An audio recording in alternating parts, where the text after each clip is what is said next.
भीमराव अंबेडकर जी की जन्मस्थली और ये खास करके एक ऐसे महापुरुष का जन्म हुआ इस स्थान पर जिसने पूरे भारतवर्ष के सामाजिक समीकरण में समता, बंधुत्व, एकता, भाईचारे के लिए एक अलग प्रकार से जीवन जीते हुए आज़ादी के पहले से ही समाज में आने वाली भविष्य की चुनौतियों को समझ करके सामाजिक एकता में जिनने बड़ा योगदान दिया, ऐसे डॉक्टर भीमराव अंबेडकर जी जिनकी कई प्रकार की उपलब्धियां समाज आज भी स्मरण करते अपने आप को गौरवान्वित होता है। मैं मध्य प्रदेश सरकार की ओर से पुण्य स्मरण करने के साथ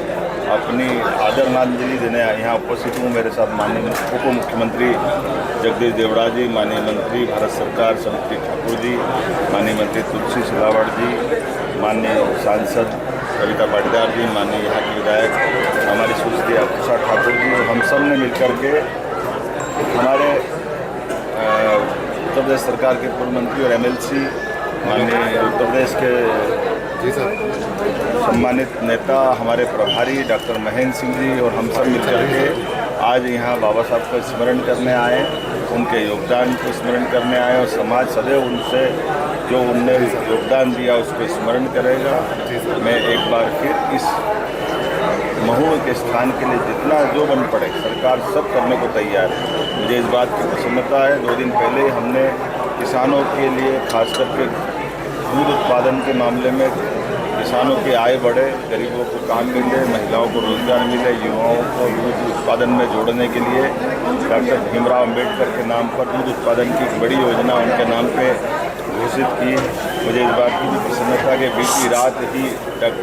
हमारे यशस्वी प्रधानमंत्री की सरकार के द्वारा माननीय नरेंद्र मोदी जी की भावना के अनुसार कल यहाँ से रेलगाड़ी का प्रारंभ महू से दिल्ली के लिए विशेष रेलगाड़ी डॉक्टर अंबेडकर जी की जन्मस्थली से प्रारंभ होकर के इंदौर, उज्जैन, कोटा होते हुए दिल्ली जाएगी और दूसरी ट्रेन वहाँ से आएगी और ये प्रतिदिन की सौगात रहेगी। ऐसे कई सारी उपलब्धियों को जोड़ते हुए अंबेडकर जी के जन्मस्थल को हम उसका जितना मान बढ़ा सकते हो उस दिशा में सरकार काम कर रही है। मैं एक बार फिर अपने यहाँ के सभी स्थानीय जनप्रतिनिधियों को बधाई देना चाहूँगा जिनके कारण से ये एक तरह से साल में 2 बार मेला लगता है, एक बार जन्म जयंती पर और एक दूसरी बार उनका अपना जो शरीर एक तरह से उनने अपनी मृत्यु लोक से अपने आप को विदा ली, लेकिन उनके कर्मों की इतनी बड़ी सौगात दे गई कि सदैव हर दिन हर पल पूरा समाज उनको स्मरण करता रहता है। मैं डॉक्टर भीमराव अंबेडकर के पूरे जीवन को नमन करता हूँ। संघर्षों के बावजूद भी जिस प्रकार से उन्होंने अपनी समाज के लिए योगदान दिया है, पूरा भारत सरकार, मध्य प्रदेश सरकार इसे उनके अपने पाठ्यक्रम में हिस्सा दे करके डॉक्टर अंबेडकर जी को स्मरण करना चाहेगी। मेरी अपनी ओर से यहाँ के संस्थान के भी सभी पदाधिकारियों को बधाई, जिन्होंने बहुत अच्छा प्रबंधन किया है। नगरपालिका कब बने? कांग्रेस कह रही है कि सर अपमान हो रहा है संविधान का आदेश में और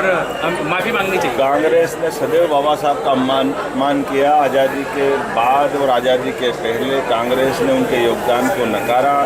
कांग्रेस ने उनको लोकसभा में विजयी नहीं होने दिया, 2 बार वो कोशिश करते रहे, लेकिन कांग्रेस के तत्कालीन प्रधानमंत्री जो कांग्रेस के बड़े नेता थे जवाहरलाल नेहरू जी, उन्होंने हर बार माननीय अंबेडकर जी को विधानसभा में आने से रोका। यहाँ तक कि जिनने अंबेडकर जी को हराया उसको पद्म विभूषण देने का काम कांग्रेस ने किया। कांग्रेस के तो इतने पाप है कि गिनो तो कम पड़ जाए। कांग्रेस अंबेडकर जी के लिए सदैव शत्रुता का भाव रखती आई है, लेकिन आज के अवसर पर हम तो कामना करेंगे कांग्रेस अतीत के उस गलत व्यवहार की क्षमा मांगे। कांग्रेस ने भारत रत्न भी देने में कभी कदम नहीं बढ़ाया। मुझे इस बात का संतोष है कि हमारी सरकार ने 5 स्थान पर जहां अंबेडकर जी का जन्म हुआ स्थान ये महू, इसका भव्य और एक तरह से स्मरणीय स्थान बनाने में हमारी सरकार में स्वर्गीय हमारे सुंदरलाल पटवा जी के समय से लगा करके